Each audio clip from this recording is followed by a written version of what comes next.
following podcast and produced by Emerge, a media creators co-op, in affiliation with the network at bicbp-radio.com.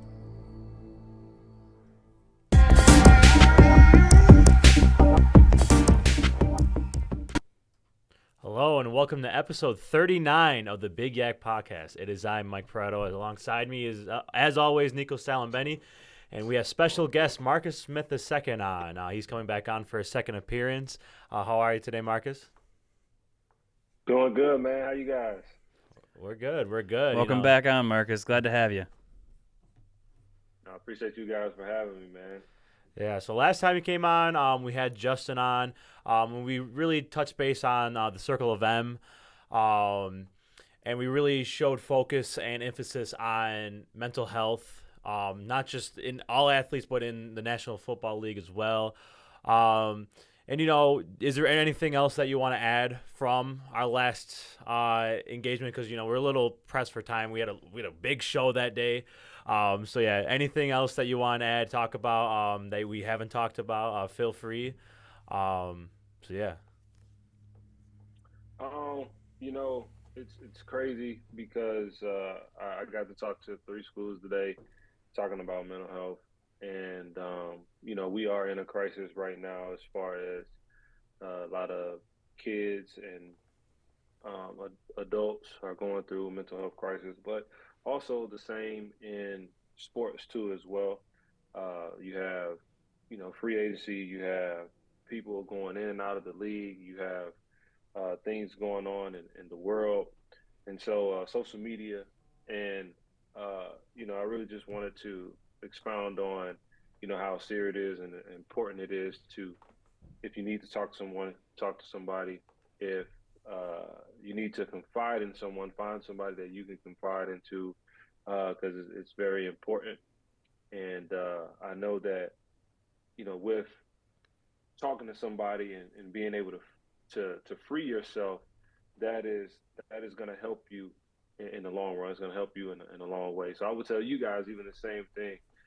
The more that you speak, the more that you will be able to free yourself in a way that is healthy to you and your life. So, yeah. Awesome. That's great words of advice, even beyond the football field, just in life in general. Yep. Like you said, to us too. I mean, that's awesome to hear, and thank you for sharing that with us. Let's talk a little bit about your career, your time in the NFL. You were drafted back in 2014, number 26 overall. You played with some guys, some that are still in the league today, even Fletcher Cox, Michael Kendricks, just to name a couple. Why don't you talk about that process for you? Man, so my first year in the league, getting drafted to the Eagles, first round, it was a culture shock for me because obviously nobody in my family had ever did that. This was the first time that ever happened. But being on a team with Brandon Graham, Fletcher Cox, I was on a team with Connor Barwin, T. Cole, Nick Foles was there, Jason Kelsey, all of these guys, they kind of made it easy for me coming in. I still had some of the things I was dealing with internally on my own, but that experience was a great experience for me, and it helped me become the person that I am today. It helped me become, who I am, because in Philly you have to develop thick skin, right? Mm-hmm. You have, I think they push you to become the very best person that you could possibly be, because they are so passionate. They want to win, and when you're not winning, it's like people talk a lot. So people talk a lot about New York media, but it's really Philly media. Oh, they're passionate. Philly they have a jail cell in their stadium, so that should tell you everything you need to know, right? So, I mean, the experience it was a culture shock, but at the same time, I needed that in a way that would, help me with my career, because in my second and my third year, even though I got hurt my second year, I felt like I was starting to get my mojo back. And I tell Justin this all the time. Like, my first year, I felt like I lost my mojo because I was trying to figure it out, trying to be the best person that I could be for other people rather than actually being it for myself. And and actually proving myself right first before I prove somebody else wrong. So I think throughout my process and my career and how I needed to do things, I think it helped me in a way that would allow me to play 6 years, right? Because my goal was to play 10, but the average is like 2 to 3 years. So me getting over the average and me being able to do the work that I'm doing now, football helped me do that. Right. I mean, just making it to the NFL is just a dream on its own. It's a lot of people around here. We don't really get a lot of people around here who make it to the NFL at all. Like, not even like we might have a couple people sign on as undrafted free agents. Like we have like Quadri Olison, running back. He's going on to play. He's with the Jacksonville Jaguars right now. He's been bouncing around a couple teams, but just being able to get in the NFL, some of these guys, it's just like a blessing.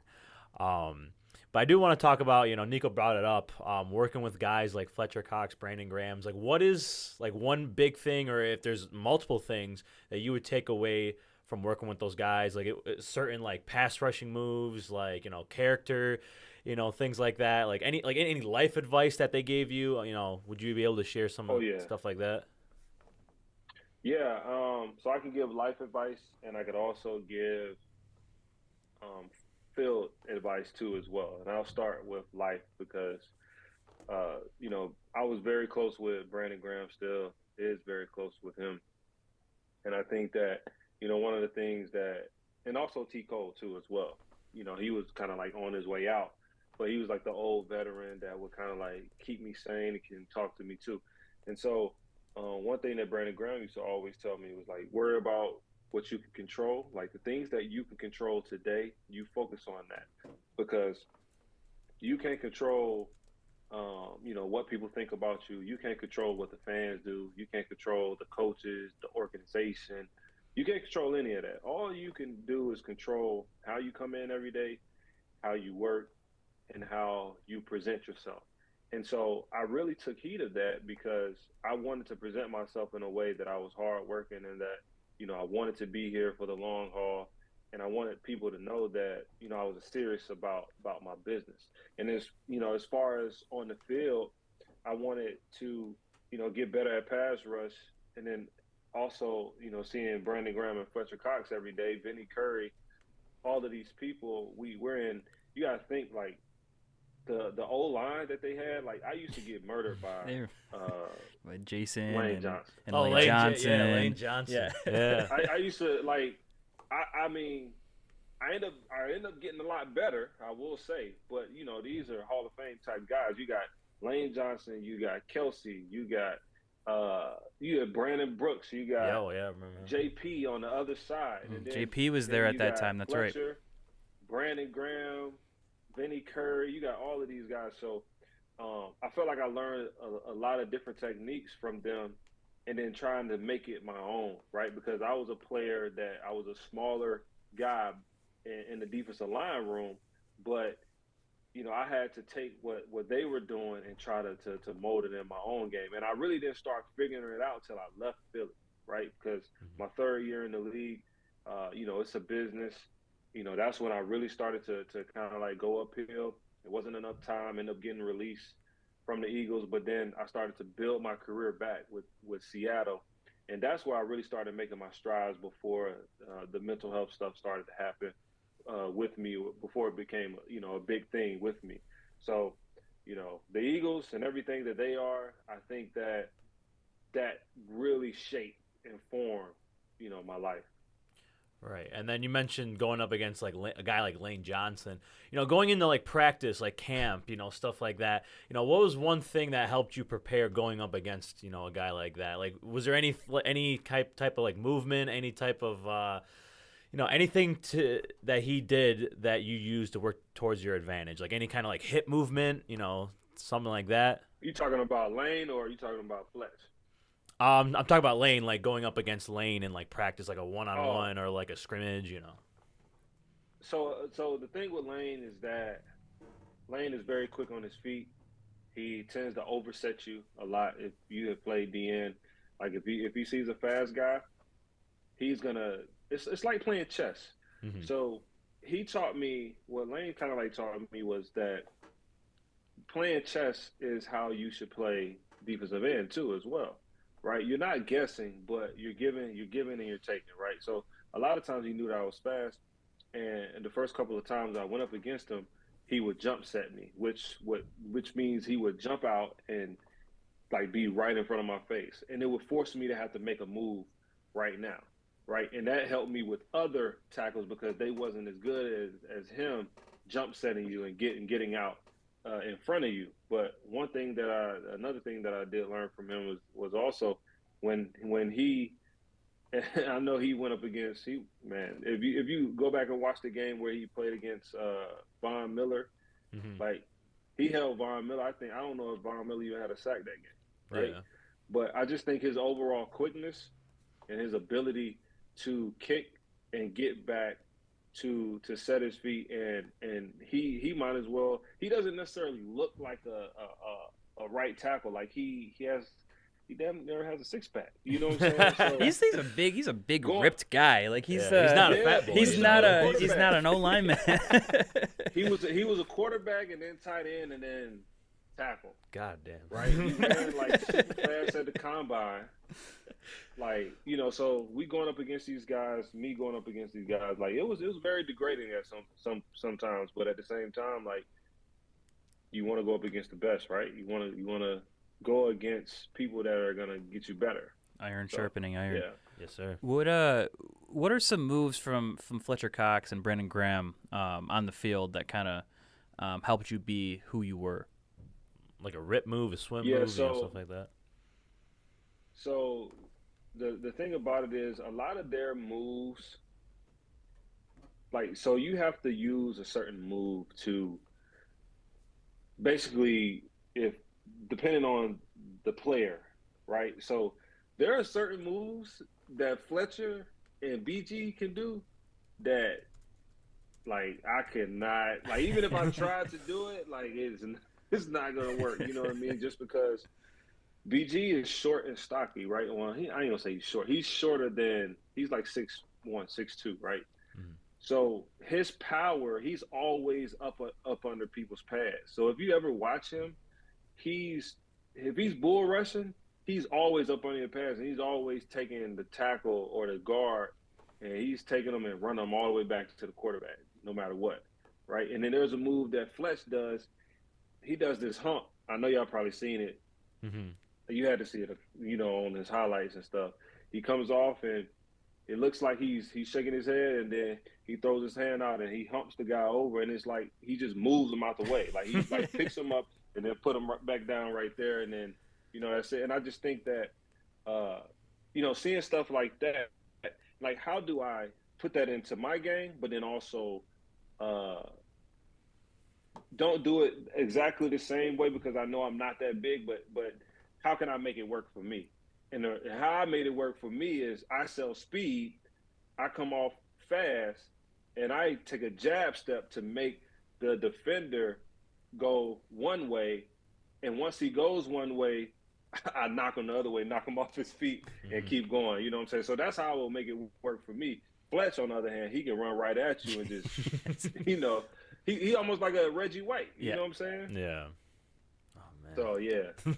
That'd be so scary to, like, go up against as an offensive lineman. Oh, my God. I mean, that's the definition of iron sharpening iron. That kind of class of D-line versus that kind of class of O-line. I mean, there's not very many camps in the entire league that has that kind of battle every Those single battles week. Were probably so gritty, man. Like, just so the trenches are tough. So I gotta say, what was that competition like off the field, on the practice field? Like, how did it get intense most days? Yeah, for sure. Like, I think, I fought, I think, a tight end, like in my first camp.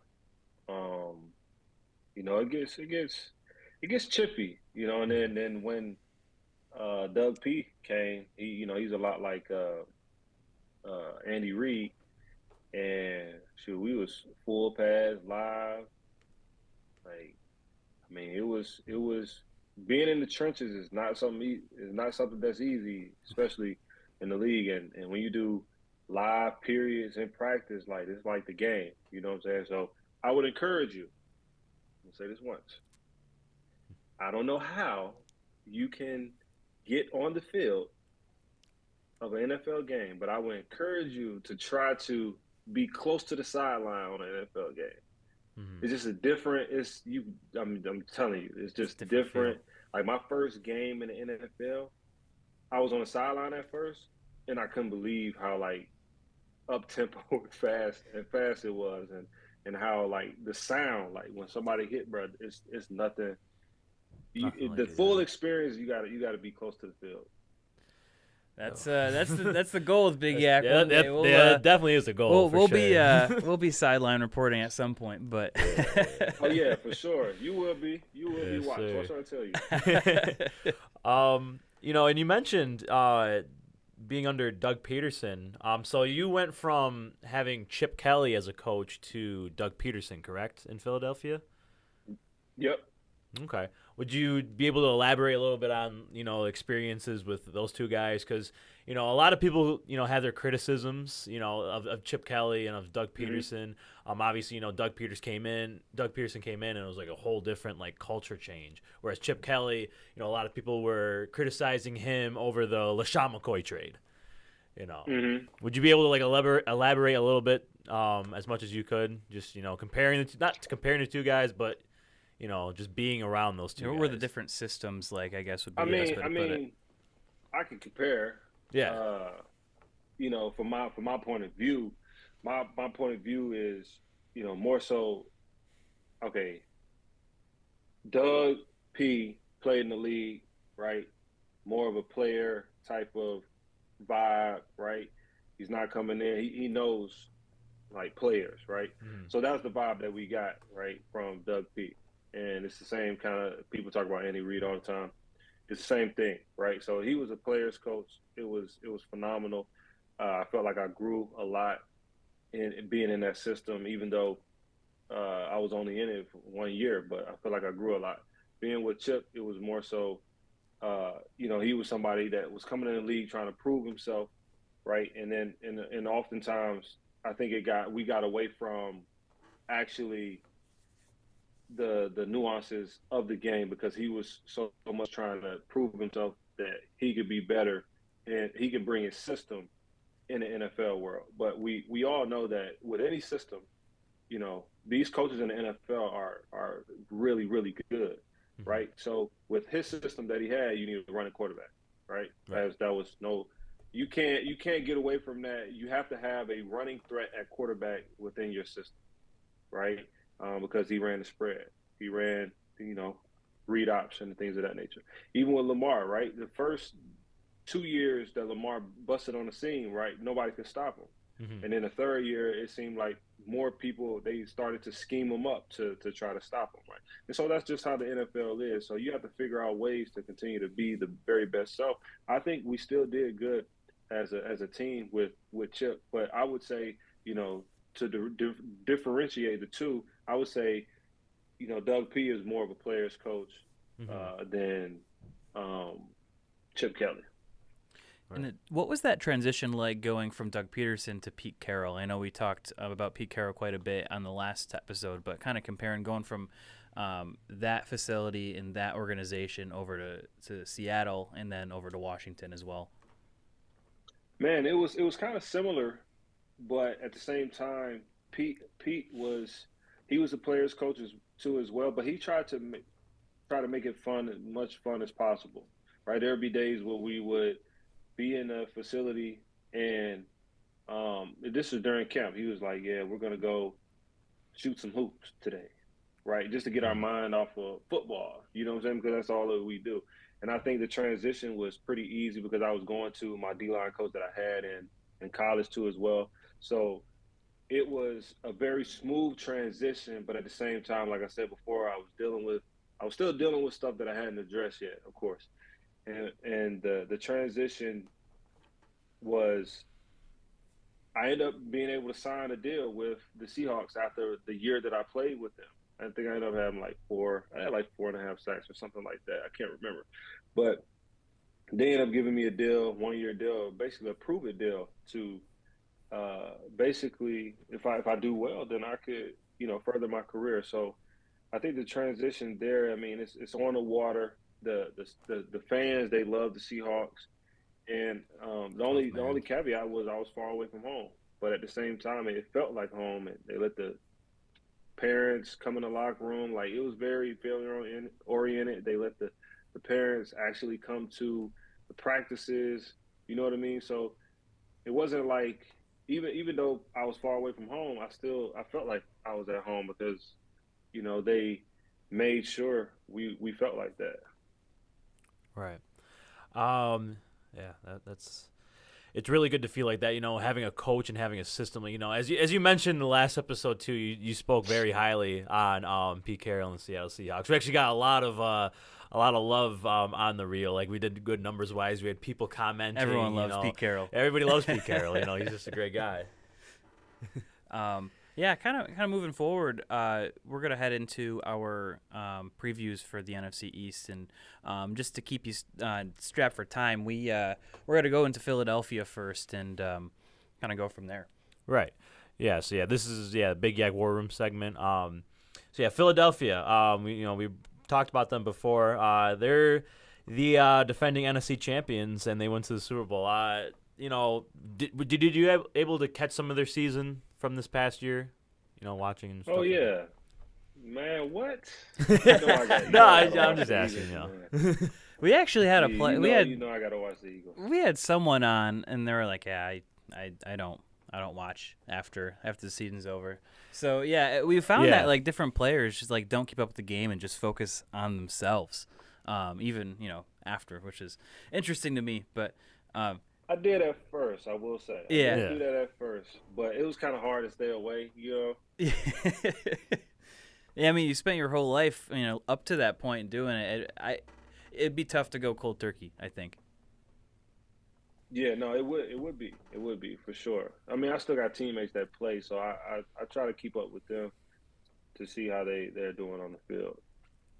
Yeah, but how about that Super Bowl, man? Just coming so close. Jalen Hurts balled out. And then we were big Philly believers. Yeah, we were rooting for Philly, secretly because I was down at the Super Bowl at Radio Row, and I was literally like, the Eagles are winning. The Eagles are winning. I know they are. And then they don't win, and I'm like, man. Even in the first half, after the first half, I was like, yeah, the Eagles are winning. This is easy. We got it locked up. It was a great game, though. It was a great game. Big ups to the Chiefs, but Philly got something special. They have something special, even with the losses that they had this year. I think them losing Booby, I really truly believe that they have something special. They lost their one of their top safeties. Yep. I can't think of my guy's name right Gardner now. Johnson. Gardner Johnson. Having a brain fart. Yeah, but I will say, they can make a play in the draft.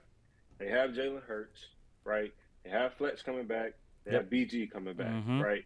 And who knows? Oh, they got, my big guy from Georgia. They got Jalen Carter still. Howie Roseman drafted to kind of be prepared for these losses. So Jalen Carter is boom, ready to go. He's a mastermind. He is a mastermind. Like, he's gonna make sure that he got some defensive Jordan line Davis, not Jalen Carter. For sure. You know what I'm saying? And so I think that the Eagles, their team, I think they're going to rebuild, but rebuild in a way they're going to plug the pieces together. And it's without a shadow of a doubt, I do feel like, Jalen Hurts, he will take them to another, if not Super Bowl, NFC Championship at least. I think when it's all said and done and Jalen Hurts hangs it up, he'll have at least a couple rings. That team is right there. I mean, literally right at the cusp. They're only bound to break. Yep. And I just pray it's not against my Buffalo Bills. So So like kind of going off that, they lost Javon Hargrave, but they got Jordan Davis right in the right in the ranks, ready to go. They lost Isaac Samolo, and they drafted, I forget his name, the left guard. Landon Dickerson, right back in there. Yep. They lost Kaiser White. You gotta think they knew. I'm sorry. Oh no, you're good. You're good. But you gotta think that they knew that they were gonna have to pay these guys, right? And you got to think about, in the football terms, the cap space and all that. You can't necessarily pay everybody what they want to be paid. Can't keep running it back with be the same prepared. team. Mm-hmm. Right.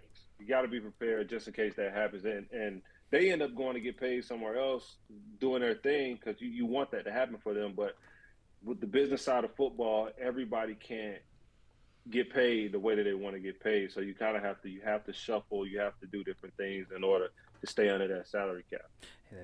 They can't all eat off of the same pizza. Sometimes they got to switch flavors to get what they want. Yep. Give me a little pineapple pizza. Yeah. Oh yeah, that's right. In going right off of that, they have picks 10 and 30. They set themselves in a situation where now they have 2 first-round picks, and they were just in the Super Bowl, a top 10 pick, I should say, and the number 30 pick. So they're in a really good spot. With number 10, they could go in a multitude of different directions. I mean, they could go. I could even see them going for a guy like Brian Branch and trading down, grabbing him and really solidify that safety spot. Or if who I meant, Jalen Carter. Now, if Jalen Carter slides to 10, I mean, he's a no-brainer to pick up. And then you once again walk in with the best defensive line in the league. Or they can even reach for a guy like, I wouldn't even say it's reaching, but go for a guy like Bijan Robinson at number 10 overall. Imagine another running back in that scheme, Rashad Penny, and then Bijan Robinson as well. That'd be an unreal offense to match up with. But they got a lot of moves, and they have a lot of ability. But yeah, I mean, the Philadelphia Eagles, they have a very bright future. We realize Marcus, strapped for time. Strapped for time. But no, you're good. But yeah, we appreciate you coming on. I appreciate you. I appreciate you guys for having me. Thanks for coming on. His social medias are in the ticker below. Marcus, you can't see it, but we're going live, and we have the ticker scrolling. So follow his social medias and follow the Circle of M podcast as well. I got you. I appreciate you guys, man. Yeah, for sure. Thank you for coming on, man. We really appreciate it. Thank you again. All righty. We'll see you later. Have a good one. Alrighty. It's always great having guys on. It's just fun to talk ball and really learn the X's and O's. It's awesome. Yeah. Sorry we had to cut that off so soon. We promised before the show. We had like a little time slot. We're going a little over. We're going a little over. We agreed to a certain time, and then we got a text, and so I mean, sorry we had to cut it off a little bit early. We all know you guys really wanted to hear more from Marcus, but unfortunately he has a lot of obligations and responsibilities. So. It just comes. It means we'll have to get him back on again. Have to get him back on again sometime. Yeah, for sure. But I really appreciate him coming on, Marcus. If you're watching, first NFL player. I mean, it's just a blessing. It's really, we're so grateful to have an opportunity like this. We were just talking about this. We're coming up pretty close to the 1 year mark of the show, and if we got a couple months away from it, and if someone told us a year ago that within the first year we'd already be at the point that we are, I'd be blown away. So we're so thankful for the love and appreciation and support that everyone has shown us right now. Mm-hmm. So thank you, everyone, and we're looking forward for the next year as we head into year 2. Year 2, season 2. Yes, sir. But just going to finish up our Philadelphia Eagles talk. I mean, you take a look at this roster, and there's really not a lot of holes on this roster. As you mentioned, they lost Javon Hargrave, but they have Jordan Davis to, really replace him, and he's going to take over as, that main guy as a 3 technique right next to Fletcher Cox. But I could see safety for sure. If they don't move back at 10, I could see them even moving up with 30 as Definitely. well. They're able to retain Darius Slay and James Bradbury. They still have them both as well. They lost Gardner Johnson, but they got Terrell Edmonds. I mean, he's a decent safety from Pittsburgh. Right. They put themselves with free agency in a position to where if they can pick any position that they want whatsoever. And so they're just going to play the board. If there's a guy that they don't like at 10, they think they can get some more value by trading back a little bit, then they're going to do that, pick up pieces, and move up and around the board. Howie Roseman is one of the best GMs in the league, and he's he has just a way with how he works, and shades of being in Buffalo, where the picks that they have, they're not always gonna pick there. Like they'll probably not finish up with those picks whatsoever. Right. So they're master maneuvers with the board, and I could totally see them trading back or trading up. Yeah, and then on our mock drafts, I haven't came out with my 2.0 yet. By Friday, I plan on having that out. So for my 1.5, at 10, I have Philadelphia going Miles Murphy. He's an edge from Clemson. They have Brandon Graham and Josh Sweat, but Brandon Graham, he's up there in age. He's probably going to be retiring in the next year or so. So, and then you have Josh Sweat. Josh Sweat is, he's a quality pass rusher. But I believe if you have a guy at Miles if you get a guy like Miles Murphy or an edge at all at number 10 or at number 30, either way, you really set yourself up for the future, and you re-up on that defensive line. You kind of try to stay dominant if in that category. there's some way a guy, I don't think he's going to come out of the top 6 or 7, but Tyree Wilson would be a perfect fit. Yeah, if he drops to 10, Tyree Wilson, you have to grab him. Jalen Carter I can see as well, but as you said, they have Jordan Davis, but Fletcher Cox is another guy who's up there in age as well. So drafting for the future, and that's how they are, the Philadelphia Eagles. Their roster, when you're as good as they are, you can really draft. You don't have to draft for need. You draft for best player available. Yep. So I could see safety. I can even see they can go a wide receiver number 3. Yeah. We talked about Jackson Smith and I think Jeba. my first mock had Jackson Smith and Jeba on there. Yeah, just because they're already an offensive powerhouse. Why not add more weapons? Yeah, to why it? not? And then pick 30, I have them going TCU guard Steve Avila. They do, their offensive line is really good. The only possible hole I could see on their offensive line is guard Cam Jurgens. Other than that, though, Lane Johnson, as we mentioned, Jason Kelsey, Landon Dickerson. Left tackle, they have Jordan Mailata. It's a really stacked offensive line. And again, as we said, you don't have to draft for need right now. You draft for best player available, and, you try to set yourself up for years to come when some of these, key guys like Graham and Cox and Lane Johnson, Jason Kelsey, they retire. Yeah, so. And like we talked, Howie Roseman is going to put them in a situation similar to how they did last year. And maybe they have a first-round pick that doesn't see a lot of playing time, but is soaking up everything from veterans to just become that much better. Yeah. They're almost like they're drafting for 2024 right now. It feels like it's quite masterful, I guess is the best way to put it. So like you said, they only draft for best player available rather than positional needs. I mean, yeah, you can take any of these guys, and yeah, they could fill a need, but really, if I'm Philly, I'm not reaching for anyone. Right. But yeah, and even if you're picking 10, you could trade back even like 5 picks and still pick up even more picks or a player. They really have everything at their hands. It's just they got to hit on their draft picks. I mean, they don't have to hit on their draft picks, but if you say you do miss on a guy and he doesn't pan out for the future, that might hurt him down the road. But again, they're still in very good shape. Moving on, we're gonna go to the Washington Commanders. Washington Commanders had a very interesting season last year. Had a lot of quarterback controversy with Carson Wentz. We talked about it. We have the bet. We still got to go to Hofbrauhaus. That's right. We still got to do that. I won the bet, so we gotta get your Carson Wentz or whatever we're gonna decide to pair on. We gotta make our reservations. But Washington, had their concerns, especially at quarterback. They still kind of have a quarterback concern. I know we've been hearing reports of Sam Howell, one of their draft picks from last year, slated to be that guy. But I don't know if I believe it. 100%. I mean, hey, I think this will be the prove-it year for Sam Howell. He didn't have the greatest rookie season by any means. He didn't really just have much opportunity in his rookie season. Right. So, I mean, they got pick 16. They're kind of in no man's land when it comes to quarterbacks. They're either going to hope that a guy like Will Levis falls to 16 to them, if they're going quarterback, of course, or if they are set on getting a quarterback this year, they're reaching on a guy like Hendon Hooker or Tanner McKee, who they could probably get in the second round.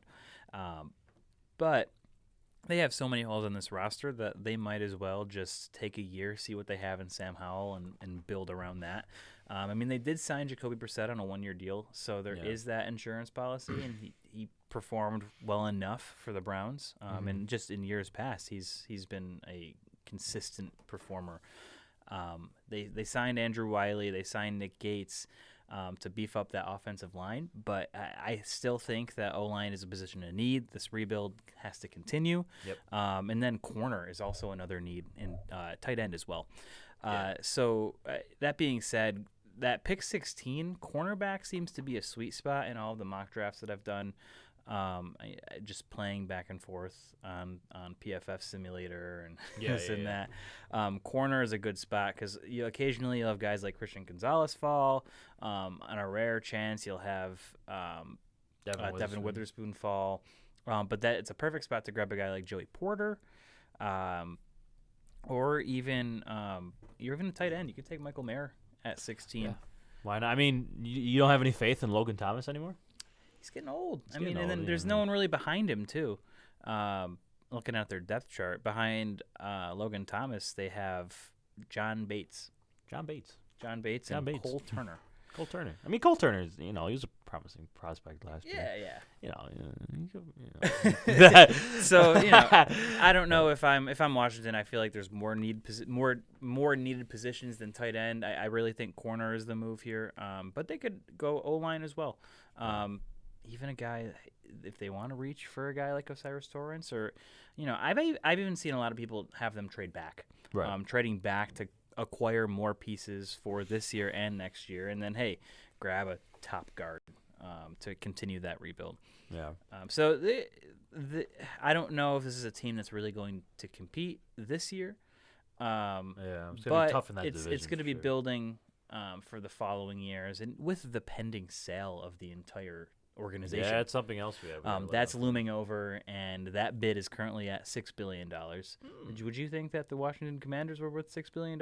No. I didn't think so either, but that's just the way of the league. I mean, there are people with money and people that want to spend it, and there are only 32 NFL teams that I should say this. There are 32 people that own an NFL team. Yeah. That is a very elite class of individuals. Don't have Bon Jovi by the John Bon Jovi. Yeah. We don't need something like that again. or Donald Trump for that matter. Remember that? Comes from jail. Oh, God, I remember that saga. When he was going to buy the Bills, I'm like, please God. Yeah. Could you? No. It's actually, it could have been, all this could have been the Bills' fault. I mean, maybe. When you think about it like that, there is a butterfly effect where we came this close to nuclear war, and the Buffalo Bills could have stopped that. Possibly. Anyway, now we're getting off track. We're getting off track. So let's move forward. So some notable additions from Washington. I just have to throw in. I'll get it off of politics, but I still love that meme that for all the people that don't like the Kardashians like me, that it's the Buffalo Bills' fault for all the Kardashians. No. if you ever, there's that meme that came out like 6 years ago, and it was awesome. I still like that. Oh, it dates back to O.J. Simpson or something. Because of O.J. Simpson, and then he was friends with a thing, and then he went on to court. And there are a lot of historical pop culture American events that are kind of the Bills' fault. I mean, must be that damn curse that they talk about all the time. Yeah. God. Sabres are living that curse right now. Hey, Devin Levi's the truth. Levi's the truth. I was at that game on Friday. See, he could be one day he could be a Hall of Fame player, and he'd be like, what? I was at his first game. I will say I've been to a bunch of Sabres games where you have like a guy's first game, and just by chance. And I got to go to that game, and the energy in the building was amazing. Right. Like it was like, every time the first save he made, first time he touched the puck, everybody they gave him a standing ovation. Like the first time he made a save, then he made a bunch of amazing saves that night. And it was a big Ranger crowd too, so it was a really nice thing. Then they obviously got the win, and they gave him first star and all that stuff. So it was definitely the Sabres moving in the right direction. Well, this is the goalie search is very reminiscent of how the Bills' quarterback search was. It feels like. Sure, I would say that's comparable. Where it's like the Sabres are like they're a goalie away. They're a goalie away. The Bills were a quarterback away. They needed the quarterback away to start the official rebuild and be on the I would say that if you think of just the two sports teams in general, there's a lot of similarities between those two sports teams anyways. Obviously, the same owner, but even like the search for GM, the search for the right coach, the search for that change that they needed to make. And obviously, it's a very similar fan base, but no, for sure. And I mean, I think that like as important as having a true number one quarterback, it's important to have that number one goalie, even though he doesn't play every game. But definitely there was that energy, and being a big Tom Barrasso fan from back in the day, he reminded me a lot of Tom Barrasso back from the old days. Like he just kind of the way, like his physical size, and I don't know, maybe I'm probably wrong, but there was something about the way he was playing that night. The way he sprawls out for saves is very reminiscent of like Tom Barrasso back in the day. So it was exciting. So. It doesn't have anything to do with the division you're talking about. So sorry for my interruptions. It's okay for a little. It's always an appreciated. It's relevant. It's today's news. Right. We're a Western New York podcast. We got to sprinkle in our Western New York love every now and then. A little sprinkle. A little dabble. Yeah. Back to the Washington Commanders. I mean, I have them in my 1.5 mock draft. I have Sam Howell dropping to them at Will 16. Will Levis, I'm sorry. It's okay. I made that same mistake with Jalen Carter too. So we're 1 for 1. 1 for 1. Yes, Will Levis dropping to them at 16. I mean, it could be possibly like I saw Todd McShay's draft board and his mock draft today, and it came out yesterday. But he had Hendon Hooker coming in the first round now. Sneak peek of my mock draft. I have Hendon Hooker going to the Tampa Bay Buccaneers. Oh wow, that's a take and a half. I don't. I mean, I do think he has the talent. It's just, what happened with him in his injury. I think he might not play much this year, if at all. Yeah, he's got a guy like Baker Mayfield to look up to, which sounds interesting when you say it out loud. But former number 1 overall pick, didn't quite live up to the expectations. Has a lot of advice for a younger guy, and I feel like Baker Mayfield would really embrace that role. Yeah. But yeah, I have Will Levis dropping to them at 16. I have my 2.0 coming out. That might change. I might have Levis, going a little bit higher. I just, I think there's some good amount of talent in this draft, and I think there's going to be that run on quarterbacks, and then a couple of guys, non-quarterbacks are going to go, and you might see a guy like Will Levis drop. But, we never know. The draft is a crazy time, especially the first round. So there's even talks of the Patriots shopping Mac Jones. I heard that. So that becomes a threat for the Commanders at 16 if they were thinking quarterback, because Patriots, New England's there at 14. Yeah, and they might take the guy that they were possibly looking at. Yeah, that's definitely something to look out for. Other than that, for Washington, I would definitely agree with DB, like a Christian Gonzalez. I mean, if they want to trade back and get a guy like Deontay Banks. Yeah. That's something that they could look out for. And plus Deontay Banks is a Maryland guy too, so he's right in your backyard. Yep, definitely. Maybe trading back a little bit even further and going Emmanuel Forbes, but that's kind of stretching it a lot. I mean, this is a team that could really go in any direction except for wide receiver. They have a fantastic wide receiver room, but they could everywhere else is a need. Wide receiver, and I'm going to say D-line. D-line, yes, that's fair. Wide receiver. They do have a very solid young defensive line, but hey, if a guy like Jalen Carter, you add to it. Right. I think either quarterback or wide receiver. Unless tackle wise, you could also look at tackle too. I mean, they did get Andrew Wiley from KC. Andrew Wiley, was pretty solid with Kansas City. Other tackles, Charles Leno. He's a decent veteran. I can even see them going like a tackle, like an Anton Harrison. Here's the thing: if a guy like Paris Johnson, who I think might be the best left tackle in the entire draft class, if he falls to them at 16, that's a no-brainer grab. Yeah. I don't know if he will, obviously, because he is, I think, in my opinion, the best left tackle in this class. Yeah. If he falls to them, it's a perfect pick, perfect fit. But yeah, this is another team that can move up and down the board. Lamar Jackson could also be in play here. You could think That about is that. that is a point. And then their first round pick's gone. Well, because you'd have to trade it to them. That is a point. But I would give up my first round pick for Lamar Jackson. Oh yeah, for sure. But like, imagine Lamar Jackson paired with Eric Bieniemy. Yeah, That would be magical. something. If I'm Eric Bieniemy, I'm And nudging imagine the Washington Commanders. imagine Lamar Jackson with weapons. And Lamar Jackson with Terry receivers are great. McLaurin, Jahan Dotson, Curtis Samuel, Daimi Brown is solid too. Mm-hmm. And then running backs too. I mean, Antonio Gibson, might, have a bounce back year. Brian Robinson, Mm-hmm. many men, 50 Cent. Many men. The dude with the big hat. He really helped bring the big hats in the league. Thursday Night Football. Yeah. That was great. We need to get a big hat. I'm gonna add it to our list. we right gotta now. add it to the to-do list. So yeah, I mean Washington. I'd say quarterback. I say DB, and I'd say tackle. I feel like that's the top three positions that you can look at.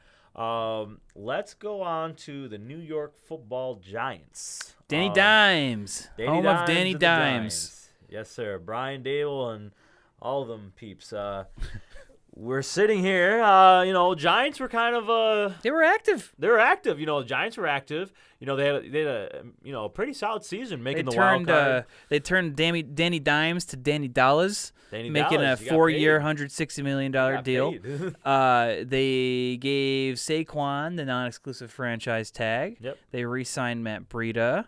Going into the wide receiver room, they kind of revamped that. They got Paris Campbell, some Jamison Crowder, re-signed Sterling Shepard, got Darius Slayton back into the mix. Oh yeah. And then they traded for Darren Waller. They did. That was a big trade. That was a trade I was like, whoa. That's a big move.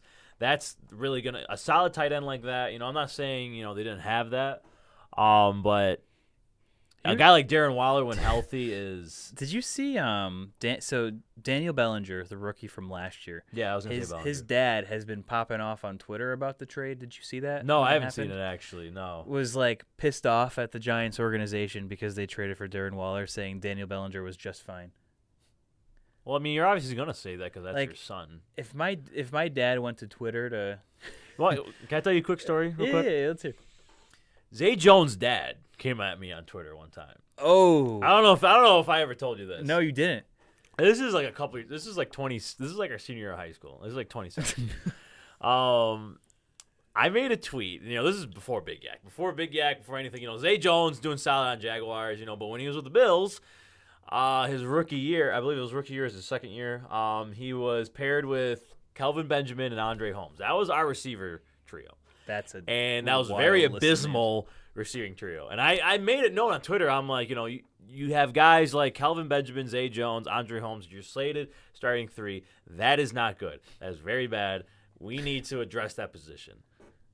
Hour later, I'm like in school.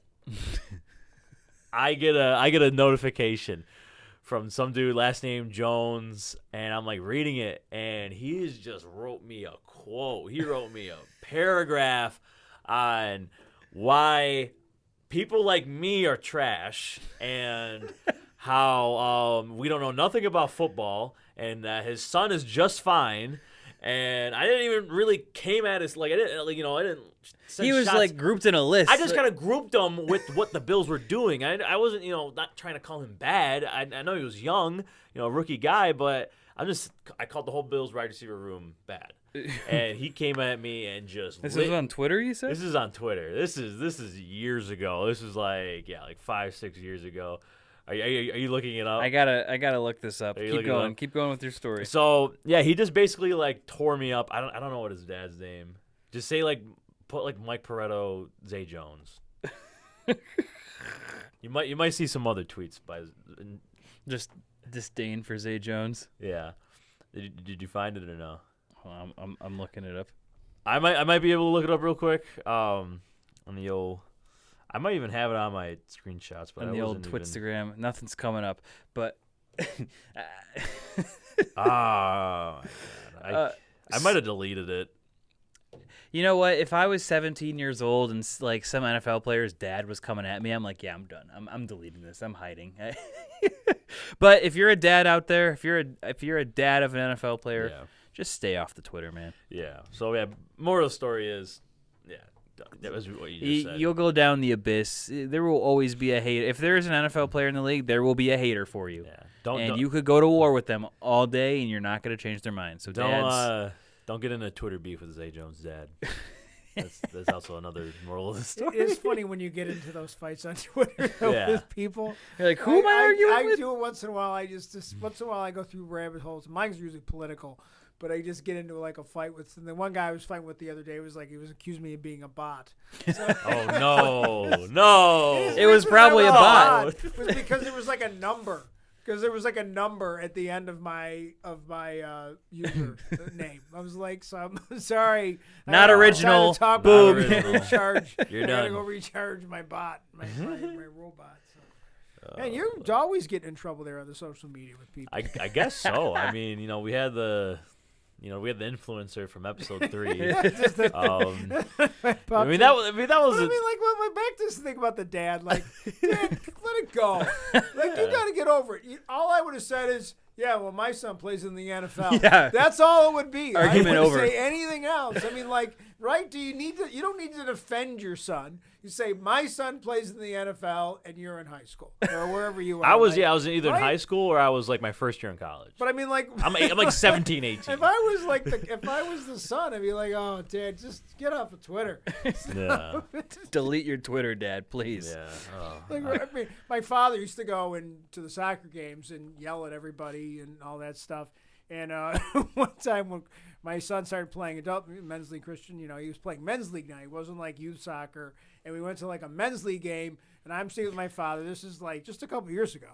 And my father starts yelling at this adult man who's the goalie.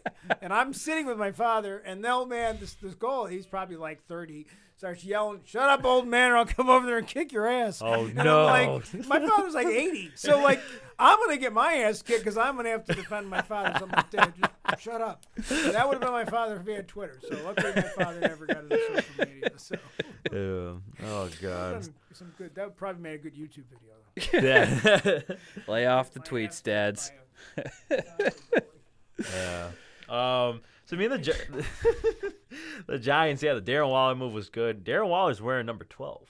That's weird. That actually is really weird. That's what our lads has him listed as number 12. I don't know if that's right or not, but I don't like quarterback that. lined up. I don't like 12 for Darren Waller, but is that a quarterback lined up next to Evan Neal? I don't know. It's just 12's the quarterback number. That's a QB. Another number that's not like. Can you think of another number in a sport that's like 12's the quarterback? Mm-hmm. Like in every movie, obviously, some of the greats of all time are 12. Yeah. Like until they're retired, and then you can't be 12 anymore. But like, is there another number in sports where you're like? 22 is very popular for running backs. That's the only one I can think of. Or 99 would. 32.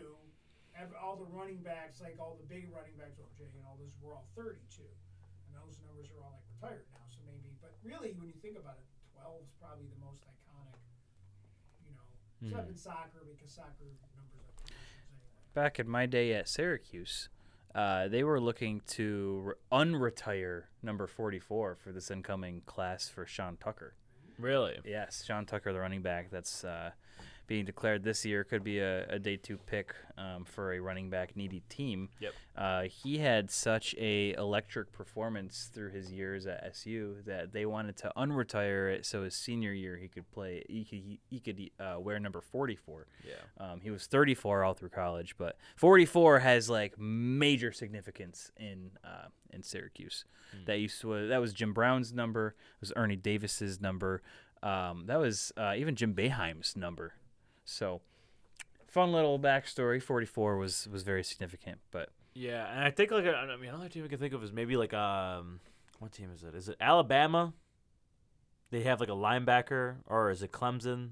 One of those big one of those big schools has like a number that you have to wear if you're like the team's starting middle linebacker. I did not know that. That's a fun fact. Yeah, that's a fun fact. I don't know what school it was, but I know there's a school where if you're that number, you're like The leader of the defense, linebacker, middle linebacker. Were you following any of the league meetings with the owners, with the teams, with the proposals? They can wear zeros. They can wear. They can wear. So and then there was also a thing too where certain numbers, like kickers, could only be in a certain thing, and there was, I guess they waived a lot of that. So now you're going to get a kicker who's like number 99, which is going to look. You're going to get that in college. You're going to get 83, the kicker.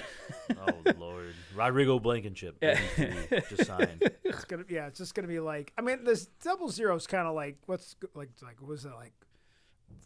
Who's the guy from like 1910, like Graham Auto or whatever, like what basketball Auto Graham or something 00. like, right? Wasn't that like the guy that was like 00 or something like that? Yeah, basketball wears 00 still.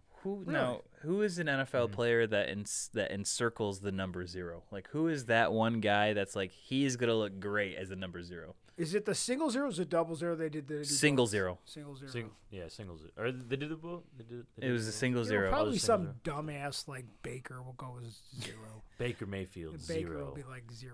Big 0. I'll tell you, I know one player right now already has number 0, Calvin Ridley. Calvin Ridley will be wearing 0 for the Jacksonville Jaguars. Did he wear it in college or something? No. No. Wants it. I think he just wanted the circle. 0 accusations. Is there a guy named, 0 accusations. Is there a 0 money one? 0 money one. He probably won a lot of money. That's probably why he got caught.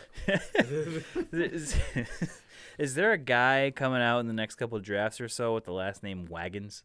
And if so, the Bills need to draft him. Oh my God! Circle the wagons. Come on, that'd be. I mean that would be cool. But there's so many people if you go to a Bills game that have that, so they're already. They're already fans. This guy already has the number 1 selling jersey in Buffalo. There's a quarterback for Oklahoma named General Booty.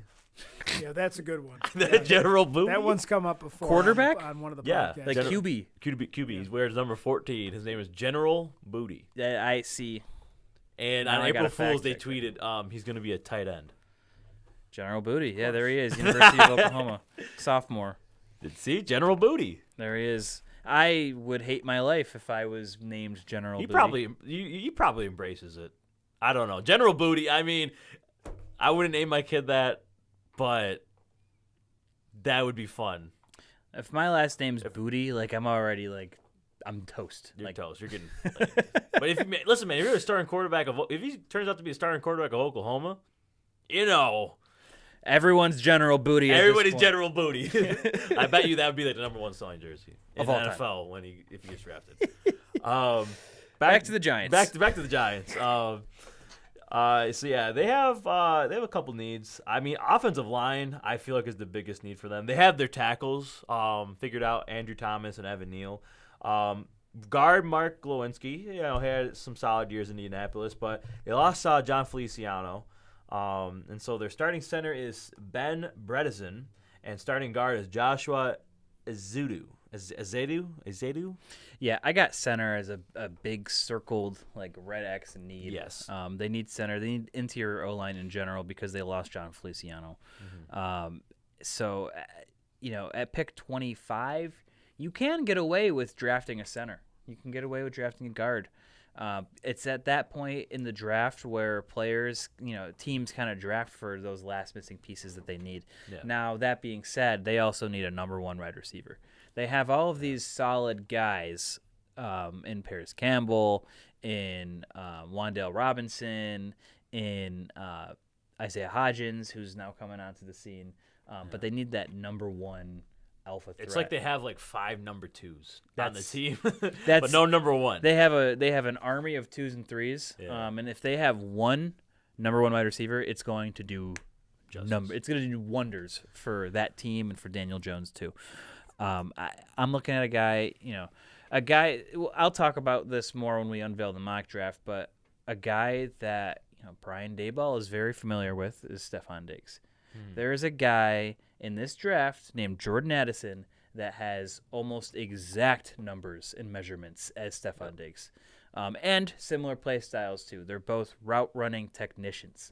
If you take a look at Jordan Addison's tape, he is a pure route runner. You want to add a little bit of weight on him. I think he only weighed in at like 180, and he's a taller, slender guy. But you see like guys like Devontae Smith that made that work, and you're going to introduce yourself to NFL training facilities. So if I think I have them going Jordan Addison at number 25. That's a guy that I want the Bills to go after. But the Giants, it just makes so much sense for them to go wide receiver at 25. But if he gets drafted by someone, say the Chargers, or if they feel that guard or center is more of a need, Steve Avila or Osiris Torrance or even Luke Whippler from Ohio State. John Michael Schmitz. John Michael Schmitz, too. John He's Michael another Schmitz. guy. Yeah. I like him a lot. Me personally, I have them going Deontay Banks. Yep. So I have them going Deontay Banks. At cornerback, that's also a need. That's a thin room. That's also a need. Their starting outside corner is Cordell Flott. You know Cordell Flott? I not well. No. Have you seen some Cordell Flott jerseys? I haven't. I Anyways. think my question's answered. Your question. No, I mean, not trying to hate on the dude. He's probably a good guy. He's a young guy. He's a young guy. If he comes in and shines as a year 2 guy, Flot it up. Flot it up, man. But again, that's a big need. They have a Dory Jackson, but Dory Jackson is, he's all right. Yeah. I'm not, grouping him with some of the top corners out there, but cornerback is definitely something they need. Even nickelback, they have Darnay Holmes as their nickelback as well.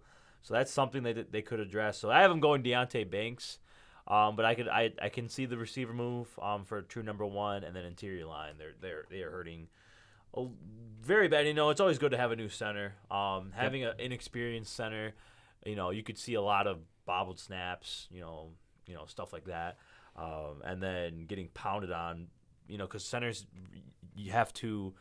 They have the big responsibility of getting the double teams as well. Because, there's not usually a guy over top of them unless you have a true nose. But, Even safety is a need, too. I could see them going Brian Branch to kind of fill that. He's a guy that can play any position in the back 7. Yeah. They lost Julian Love. So they have Xavier McKinney back there, but they also need someone to go along with him. And, Bobby McCain could be that. I don't know. We don't know. I mean, he was solid. He was solid for, I think he was at Washington before. Mm-hmm. But I could see an upgrade going there, and Brian Branch makes a lot of sense too. Yeah. So that's the New York Giants. Lastly, we have the Dallas Cowboys. How about them Cowboys? Moranto's favorite team. Moranto's favorite team, yes. I don't hate the Cowboys as much as I used to because they just like beating a dead horse. It's too much. It's too much fun. Like there's so many other people that can make fun of them better than me, like AJ Smith and all those. What's his name? So this guy, no, the guy who's on every day. Stephen A. Smith. What's Stephen J? What's his name? Stephen A. Stephen A. Smith. I mean, it's just fun, but they always kind of like they blow it, and then they always show the owner. So that's always Jared Jones. There he is. Like that guy should just stay out of his business. I always feel like that team would do better if he just went and sat in his office. Like you don't see really any other owners except maybe the guy who used to own the Patriots. He's still the owner. Kraft. Yeah, he's still there. Around too much, but Dallas. They don't have, but the Cowboys are. I mean, you're going to talk about it, but they're a pretty good team, and I don't feel like they've lost a lot, right? They don't until they get to the playoffs. And then they fall apart. Yeah, and they're running back a majority of the same team that they have from last year. With the losses of Ezekiel Elliott released by the team, he lost Dalton Schultz. They lost Dalton Schultz to the Texans, and they lost Connor McGovern to the Bills. All guys that are definitely replaceable. Zeke at his age, Dalton Schultz, they can go tight end in this draft. This is a very tight end heavy draft. And Connor McGovern was a starter, so that's another place they'll need to address. Mm-hmm. But he wasn't like a be-all end-all for them. Right. I could really see tight end here, Michael Mayer or Dalton Kincaid. Yep. Those are two very big spots. On my mock draft, though, I have them going a little shocking, a little pick. I have them going Bijan Robinson. I feel like that's a big Jerry Jones move if he's there at 26. I still have running back position of need. Yes, they have Tony Pollard, who is like the number 4 or 5 ranked he also running back returns, on PFF. too.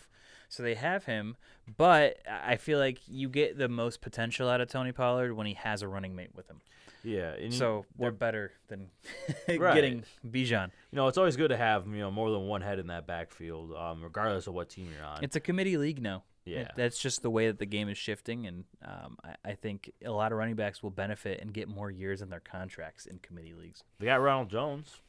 Rojo. A little Rojo mojo. Yeah, I'm not a Rojo Ronald fan. Jones is on a 1-year deal. The details weren't, I think, out yet about what probably the contract looked like, minimum. vet minimum or some sort. Yeah. He hasn't really done. I mean, he's had some flashes in Kansas City, but he was buried behind McKinnon, Clyde. You never know. He's still kind of an unknown to me. I mean, he's getting a little bit older now, but he hasn't really had that true opportunity to shine. He was behind Leonard Fournette. He was behind Isaiah Pacheco. Yep. He was behind Zeke, or he will now be behind Pollard. Yep. So yeah, you never know. You never know what you got with him, and he could be a steal in the long run. We might look at him. He might be that guy that like out of nowhere, like the Jerick McKinnon of this year. You never know. But yeah, Bijan to Dallas. That's what I have. That might change with the 2.0. Not really too sure yet, but I mean, having him and Pollard in the backfield would be just. You could do so many things with those two guys. What better way to help Dak out? Exactly. I mean, another position I could see is like interior defensive line too. I mean, Yep. they have Jonathan Hankins that knows, but I'm gonna butcher his name. But Osa, I don't even want to say it. Odigizua. That's Odigizua. That's Odigizua. Oh, you're better at pronouncing names than I can. I recognize his name because he was a Bills target for me a couple years back. Oh, Odigizua, okay. Yeah. This guy, I couldn't pronounce it. So I mean, interior D line could be a thing too. Like Diggy. That's his. Oh, yeah? That's Diggy. Okay. Kalasia Cansey from Pittsburgh could be a guy here at 27 for them. I have them going in my new mock, my new unreleased mock. I think Kalaja Cansey was already taken by that spot, so I have them going Mozzie Smith. Mozzie Smith is another name that's the floating around. Massive D tackle From Michigan? And he, he's a guy even for the Bills I could see them going with if they still want to build on that defensive line. Please no D line. I mean, we'll talk about it next week. Hint, hint. Hint, hint. But the Bills don't have a defensive lineman signed past 2024. That is true. So I wouldn't be totally opposed to defensive linemen. I'm not. As the same, like, beat over the head, like, you get a D-line in the first round, you get a D-lineman in the first round, D-line in the second round. Anyway, back to the Cowboys. Mozzie Smith is a guy that I could definitely see going there and fitting really well. He's massive. He'll eat up some tackles, and I think he'd be a great contributor for that team. And then I just want to touch up. They also added Stephon Gilmore and Brandon Cooks. They did. Yeah, those are two big veteran moves they got for cheap. Yes. And the two guys are going to contribute Yes. if healthy. So it looks like they're kind of going all in this year with these guys at their ages. Dak Prescott, this is kind of I would almost say this is a hot seat kind of year for Dak. It is. No, it definitely is because he hasn't really, made it to the big game. On the spectrum, not even like an NFC Championship. I don't think he's even made it to. On the spectrum of Patrick Mahomes to 32, he is closer to Kirk Cousins, and Ryan Tannehill. He's in my top 15. Patrick Mahomes. He's in my top 15. I think he. I'd have to write out the top 15, but he's I feel not like my top 10 though. I could definitely name 10 quarterbacks that are above him on my list. Yes. I could probably name 12. Yeah, that's what I'm saying. Top 15, he's in there. I don't know if I could go that. He is closer to Kirk Cousins than Patrick Mahomes. Yeah. Oh no, I agree. Yeah, I mean, also a position they also could address is linebacker too. I know they've expressed ditching Leighton Vander Esch. There's been rumors that he's his time in Dallas is out the window, but he always finds a way to come back. Their other linebacker, they run a 3-3-5. So, or no, yeah, 3-3-5. So they have Damon Clark as well, paired with Vander Esch and Micah Parsons. So I mean, linebacker could be something, like a Jack Campbell. Yeah. Jack Campbell. I think that was on my first mock. I had them going linebacker. So that could be something as well. But I think that they, it's kind of like the Bijan Robinson pick kind of reminds me of CeeDee Lamb. When they drafted him, it was kind of like, they didn't necessarily like need a receiver, but they saw CeeDee Lamb right there, and they were like, screw it. Add him to this offense. They already had Amari Cooper as the number one, and they had Des Bryant was already gone, but I think they had Michael Gallup. Michael Gallup was coming off a good season too, so that pick was kind of like, oh, but I mean it's working out. But yeah, I mean they could go in a couple different directions. I mean, are they gonna beat Philadelphia this year in the division? No, but I think they're still a playoff team. I think so too. And I think there'll be another first round exit until they get something figured out. And if that means finding a new quarterback, then that means finding a new quarterback. Yeah. It's funny because while you guys were talking about that, I just was looking up like on the ESPN's just the ratings, quarterback ratings. And, when you look at it, there's different categories. And whichever column I clicked on, I couldn't get him up higher than 10. Mm-hmm. He bounced anywhere between 10 and 14 in terms of passing, running, QBR. Just like no matter where you put him, he's anywhere between 10 and 14. He's like a Kirk Cousins. He's like Kirk Cousins. He's not in the top 10, but he's in the top 15. He's higher than Cousins and most of them. I was you mentioned Cousins, so I kind of looked at Cousins specifically. But he just couldn't, he really couldn't get ahead of, never was ahead of Kyler Murray, I don't think. No. I would take Daniel Jones right now over Dak. Well, it's funny because Jones comes up pretty high in a lot of your, we don't know. We only saw him in one, playoff game, so to speak. But I don't know.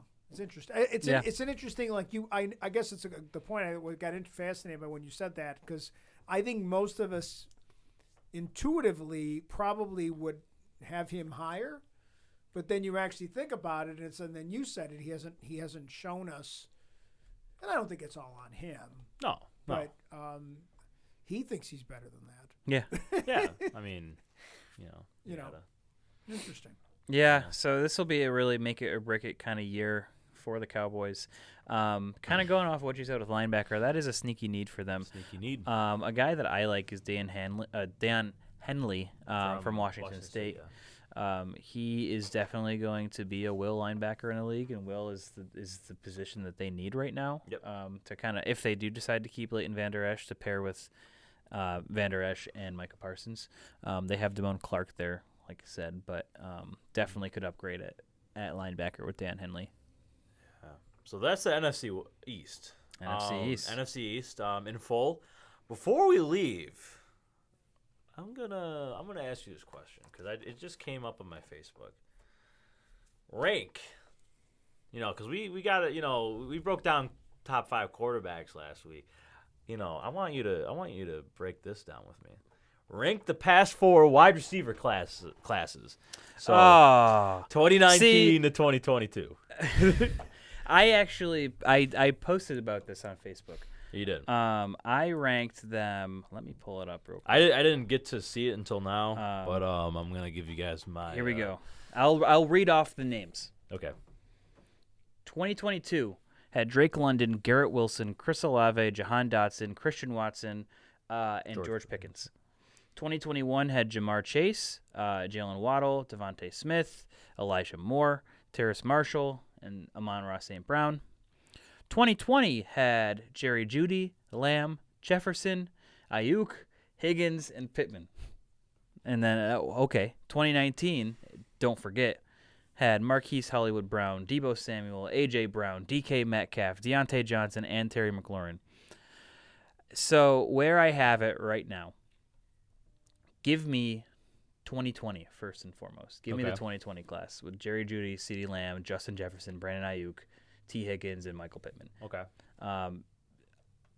Justin Jefferson is in that list. Yeah. That's the best receiver in the league. Best receiver in the league, yeah. With CeeDee Lamb, Jerry Jeudy still has the potential. I think there's the potential still there. He could really break out. I think Sean Payton can unlock him unless they trade him, and then he can definitely get unlocked somewhere else in the league. Then from there, this was tough. I was between 2019 and 2021. But give me 2019, given the pedigree of what we've already seen. Hollywood Brown, who was performing like a top 5 wide receiver until he got hurt this past year. Deebo Samuel, the wide back himself.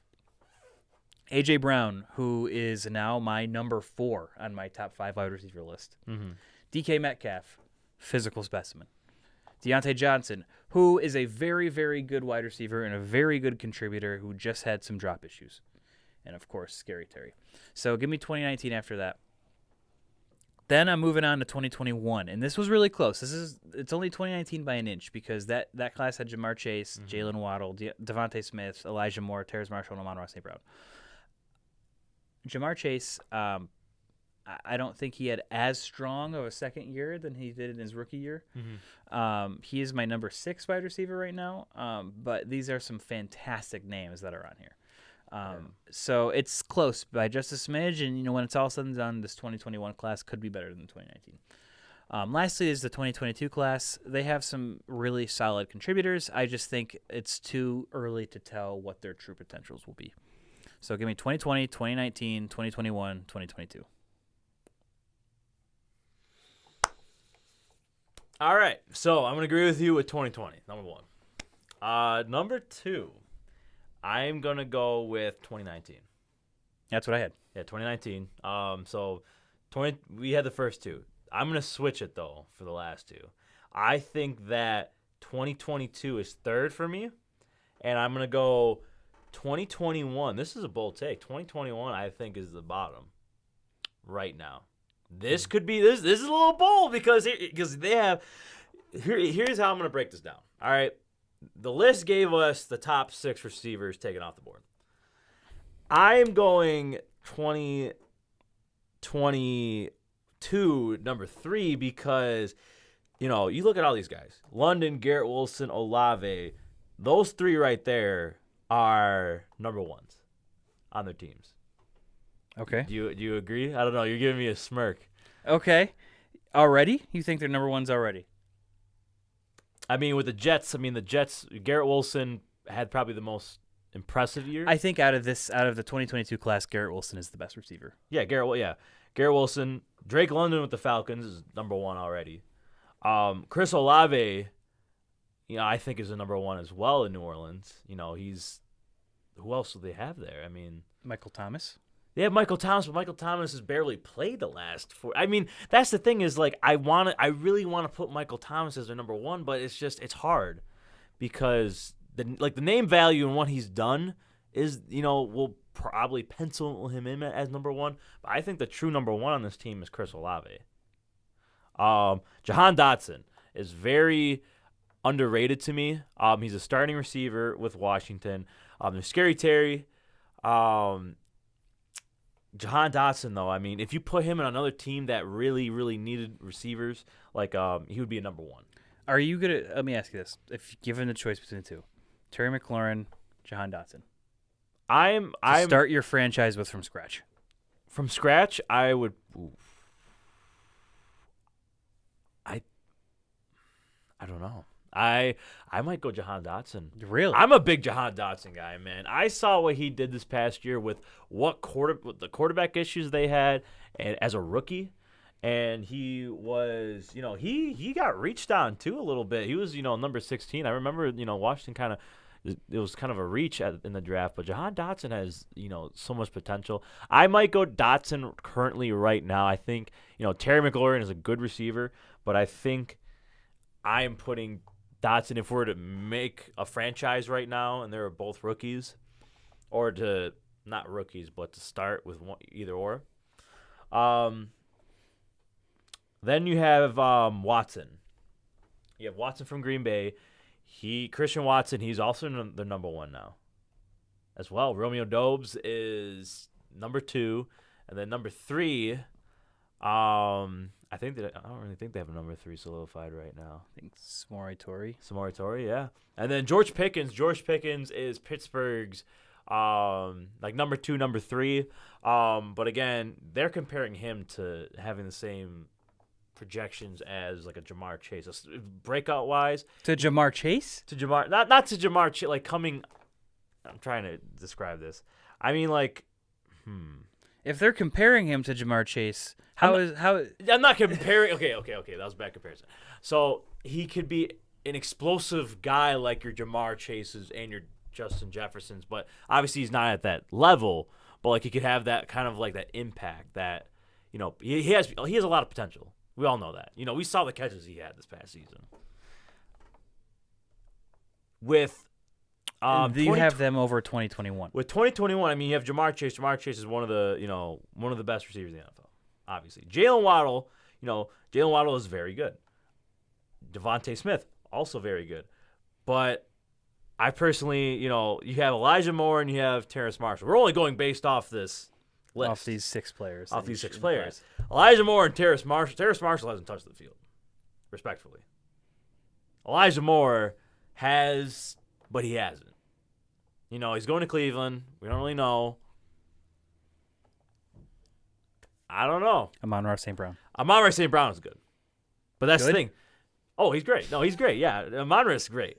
But literally if Moore and Marshall were better, I would have them over 2022.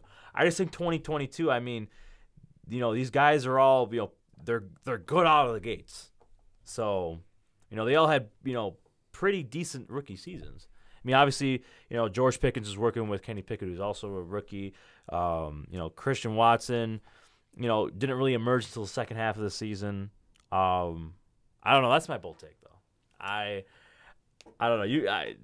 You said it was close for you. It's close. It is close. It's close. The jury. I did say when I shared on Facebook, I said the jury's still out on 2022.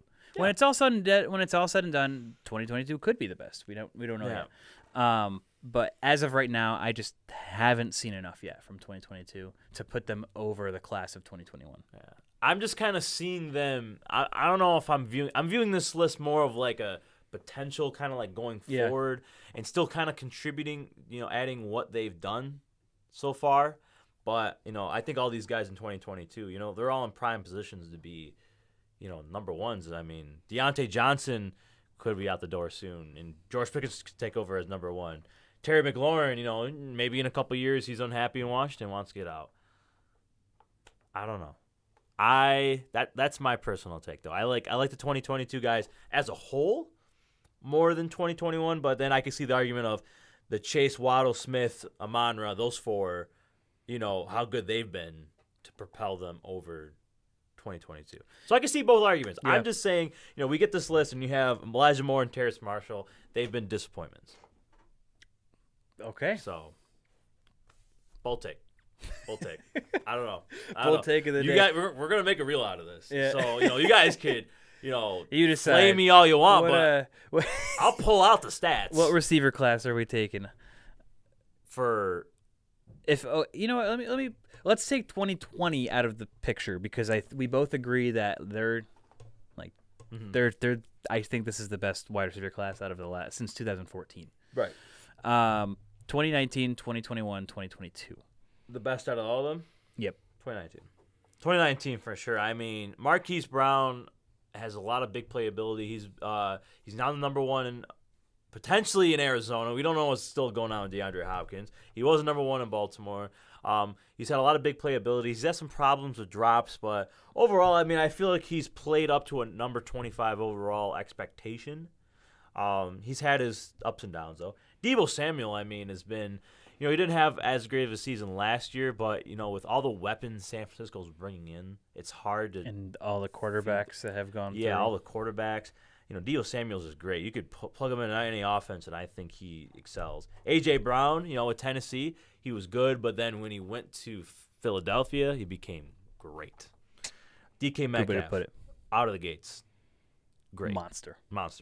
Deontay Johnson, took a little bit of warming up to, but he really started to become Ben's guy at the end of his career. And when, AB, Juju went, Deontay was there.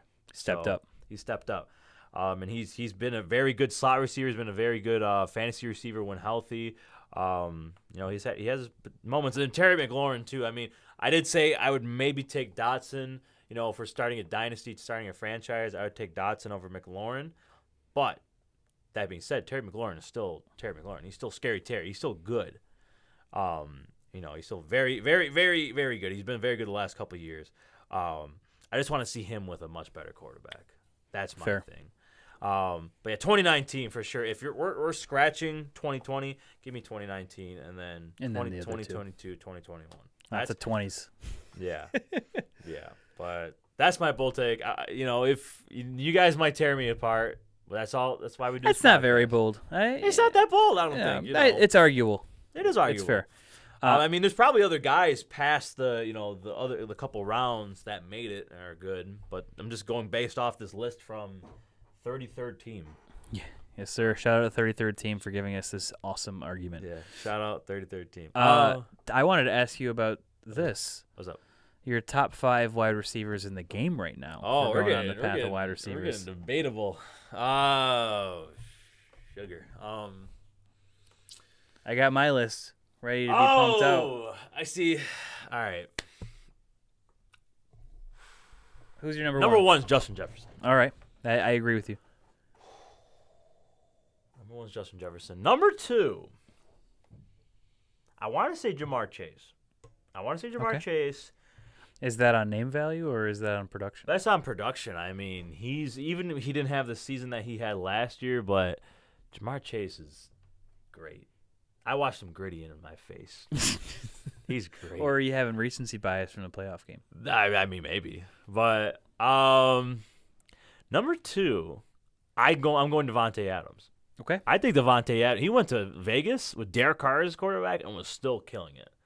So give me Derek Carr, not Derek Carr, Devontae Adams at number 2. Give me Chase at 3. 4. Give me. Ooh, this is starting to get very hard. I might have to go with Tyreek Hill. Okay. Tyreek Hill. He went to Miami. Not as explosive as he was with Kansas City, but he's still him. You can't. He takes the tops off defense. He could take a little short, drag route, short crossing route. That was 5 yards. He could take it 75. I mean, he's just amazing, and you could throw the ball deep to him. I know the deep ball wasn't connecting that much with Tua, but with Patrick Mahomes, my God, he was lethal. 5, give me. Oh my God, because I want to. Damn. God, I don't know. 5, I need more prep. This is it's a hard list. I know it's so debatable. 5, give me right now, 2023. Give me Stephon Diggs. Stephon Diggs. Okay. I want to put Cooper Kupp there. I want to put Cooper Kupp in my top 5. It's just last year, the Rams were abysmal. And going forward, we don't really know with the Rams. Cooper Kupp could start declining with who's at quarterback. No A.J. Brown? A.J. Brown is honorable mention. Cooper Kupp, A.J. Brown, honorable mentions. I'm trying to think of maybe another honorable mention. Man, you're missing a few. I'm missing a few? All right. Let me give you my top 5. Okay. Number 1, I'm right there with you. Give me Justin Jefferson. Okay. Threat at all 3 levels of the game. Route running rivals anyone's. Right. Body control. Right. Inhuman. Right. Number 2, give me Tyreek Hill. Think about these comparisons. There are 31 teams in the NFL right now who want their Tyreek Hill. Right. It's always their Tyreek Hill. It's not their Justin Jefferson. It's their Tyreek Hill. Everyone wants their Tyreek Hill. I would like a Justin Jefferson. I mean, everyone wants Jefferson. But the name value is always, give me my Tyreek Hill. So there has to be a reason why it's always the Tyreek Hill. It's the speed, it's the power, and, the size isn't even all there. But it's that speed and power combination that he's better than anyone, and I only gave Justin Jefferson the edge because of the age. I think Tyreek Hill, you can make the argument that he's the number 1 wide receiver in the league still. Right. But give me Tyreek Hill at 2. Number 3, give me Devontae Adams. Okay. He is 1 season removed from being the crowned best wide receiver in the league. Mm-hmm. And then he this year came out and led the league in touchdowns at 14. and coupled that with over 1,500 yards receiving. I think he's the best red zone threat in the league, even though he's entering his age 31 season. Right. Give me Devontae Adams at 3. Number 4, give me A.J. Brown. Okay. Like you said it yourself, he went from good in Tennessee to great with Philadelphia, and it's only his first year there. He had a career year with 1,500 receiving yards and 11 touchdowns. And then his side speed and contested catch skills match anyone's in the league. If you get him hot, he's dominant. Right. Number 5, I'm right there with you. Give me Stephon Diggs.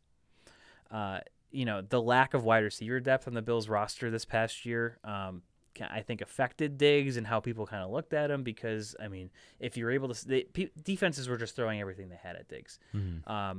And that took a hit in his production. I mean, he still had, I think, over 1,300 yards. I think he still had 9 or 10 touchdowns. But when he's hot, he's dominant. He's what helped transform that Bills offense. Exactly. He's him. So. And then, of course, his route running skills will be talked about in the football textbooks. Oh, yeah. So, number 1, Justin Jefferson. Number 2, Tyreek Hill. Number 3, Devontae Adams. Number 4, A.J. Brown. And number 5, Stephon Diggs. Yeah. And then mine was Jetta's, Justin Jefferson, Devontae Adams, Jamar Chase, Tyreek Hill, Stephon Diggs. So that was my 5. And, we're probably going to get ripped to shreds. Oh, yeah. People are going to be like, oh, what about this? Who about this? Who about this? Whoa. I will give my honorable mentions list. Jamar Chase is at 6. DeAndre Hopkins is at 7. Amon-Ra St. Brown is at 8. And Cooper Kupp is at 9. Wow, you had Jamar Chase out of your top 5. I had Jamar Chase at number 6. Ooh, that's interesting. He got hurt. That affected his production this year. He's still great. I don't know. That's tough. That's tough leaving out of the top 5. That might be I might get shredded for that. Yeah. Jamar Chase is out of my top 5 wide receivers. Yeah. Well, we definitely have. This is a lot of real worthy episode we had here. A lot of debates. We had Marcus on. He was another great guest once again. Yeah. And we just want to say before we leave, happy birthday, Mr. Maranto. I know it was yesterday, but just want to throw that out there. It's today. Oh, it is today. It is today. today. I thought. Yeah. Oh, okay. I should have told you. Yeah. You left off CeeDee Lamb. CeeDee Lamb is up there too. Okay, if I kept going, he'd go right after Cooper Kupp for me. Yeah, sure. It's one of those things, like, there's so many different statistics. Like, there's so many ways to look at it. You can look at even just the thing that's not really a stat is what they do in those big games. Like, who had moxie, right? Who showed up, like, in those games. And sometimes the statistics aren't as much as important of, like, we talk about it in soccer all the time. Like, there's guys that don't score as much, but when you look at their clutch goals, game-winning goals, maybe their goals are slightly lower, but they have more. There's the guys who score, yeah, but they get a hat trick when they're winning 8-0, like, big deal. But they don't show up in those games. Then you get that guy who just seems to be on that team that can put that goal in at the right time. And I think there's some receivers that sometimes have those moments, but they're not going to show up statistically because maybe they just get too many targets. Yeah. And so you throw that many balls at them, and I think that hurts Diggs sometimes. Yeah. Because they throw to him so much because he didn't have a lot of help. Yeah. So I agree. Before we go, I also want to touch base on we have a website now. We have a website. Woo! We've been working over the last week or two kind of putting this all together, figuring out how we want to format it, how it wants to look, and what exactly we're going to bring over there. But we are live. Go to www.bigyakpodcast.com. We'll have articles, mock drafts, and then it'll also be a place for you to check out our latest tweets and check out our latest episodes. There's actually we added a really cool Spotify player right to the website, so you can go right over there and check it out. What's it called? BigYakPodcast.com. BigYakPodcast.com. BigYakPodcast.com. BigYakPodcast.com. Was that good? That I like think that was pretty good. That's We can quality voiceover work there. But yes, please check out Wow, I can't even say our own name. You said it too many times fast. BigYakPodcast.com. Please check it out. Nico did a very good job in helping designing it. Thank you. And also, We're gonna have some exclusive merch coming out soon. We got some stuff in the works, and also on the website we're gonna have some. I can't say it. I was gonna say we're gonna have the Big Yak OnlyFans on there, but some premium content. some premium content. The Big Yak OnlyFans. Only Big Yak fans. Only Big Yak fans. It's mostly just gonna be me eating a burger without my shirt on. Ooh. Yeah. I would. Would you pay for that? I'd pay Would you pay for $5 that? a month for that. Only 5? Maybe 10. Maybe 10.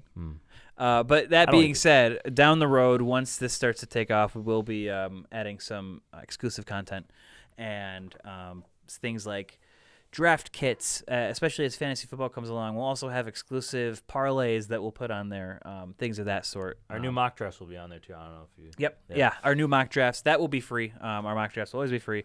And we'll always have some sort of free content on there.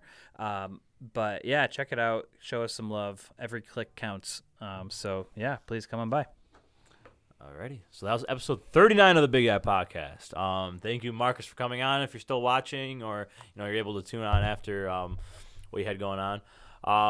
Just want to say thank you, Maranto and Emerge. Thank you, Matt Johnson and BICBP Radio Network. We'll see you guys next week for episode 40 of the Big Yak Podcast. The big 4-0.